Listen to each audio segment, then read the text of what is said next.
My name is Katie Sherwin, and I am the Acting Director of the Division of Consumer Protection. Okay. What are some, I guess we'll start with, what do people need to know going into home improvement projects when they're hiring an outside person to come in? What are things that they should be on the lookout for?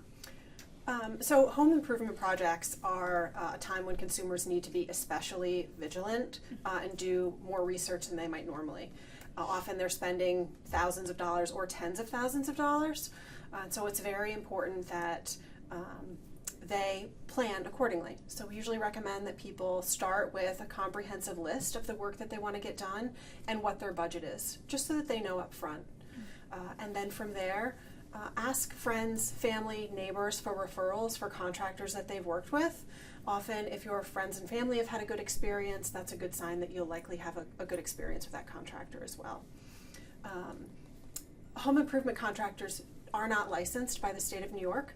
However, some local municipalities, cities, and counties do license them. So always check with your local municipality, both to see if there are licensing requirements for home improvement contractors, but also to know ahead of time what code requirements might be required. If you need proper permits, things of that sort, you just want to know ahead of time what those requirements are. Yeah. Once you do have a list of recommended home improvement contractors, we always recommend getting at least 3 estimates. And once you have those, and those estimates should include the work that's going to be performed, the materials, the services performed, and the timeline for that work. Always ask for references and check those references.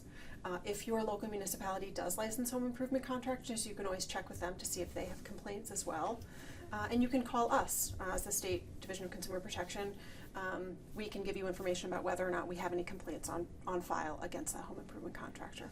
What is some of the challenges, I guess, when people run into maybe they make a down payment and they don't come or they stop coming, that kind of, what challenges come with that as far as getting money back or legal whatevers?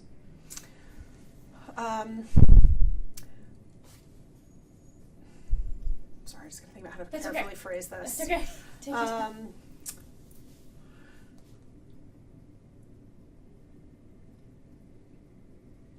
I would say that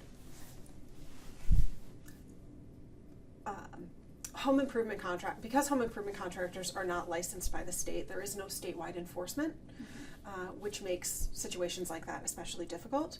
However, like I said, if your county or local municipality does offer licensing, there may be some enforcement options there. We always recommend going to your local police department, your sheriff's office, and the state police. We've seen some scenarios where home improvement contractors who have ripped one party off have done this repeatedly.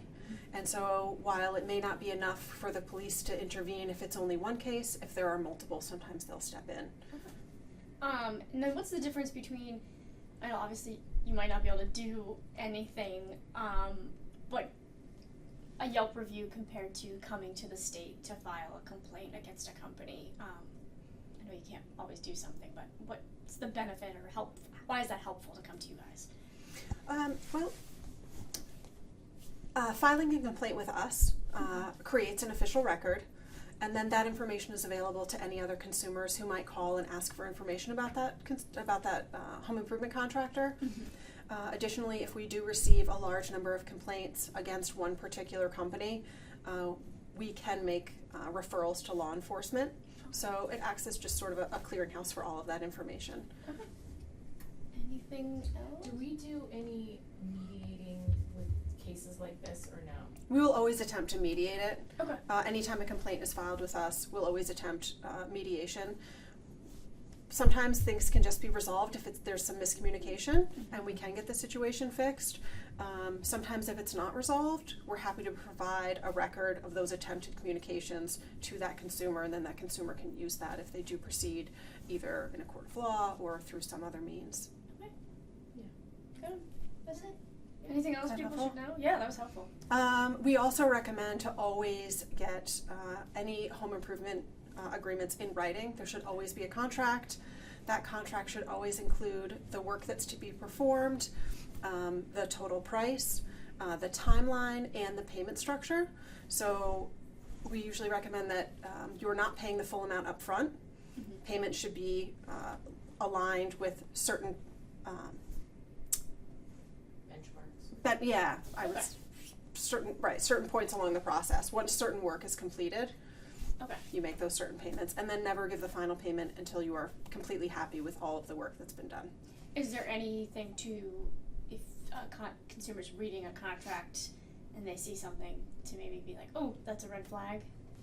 Well, you are entitled to 3 days to cancel a home improvement contract. Okay. So that is something always to keep in mind. So if a consumer is reviewing it, even if it is the next day and has concerns, they can always go and cancel it. They just want to ensure that that cancellation is also in writing. Okay. Perfect. That's all I got. Okay? Yeah,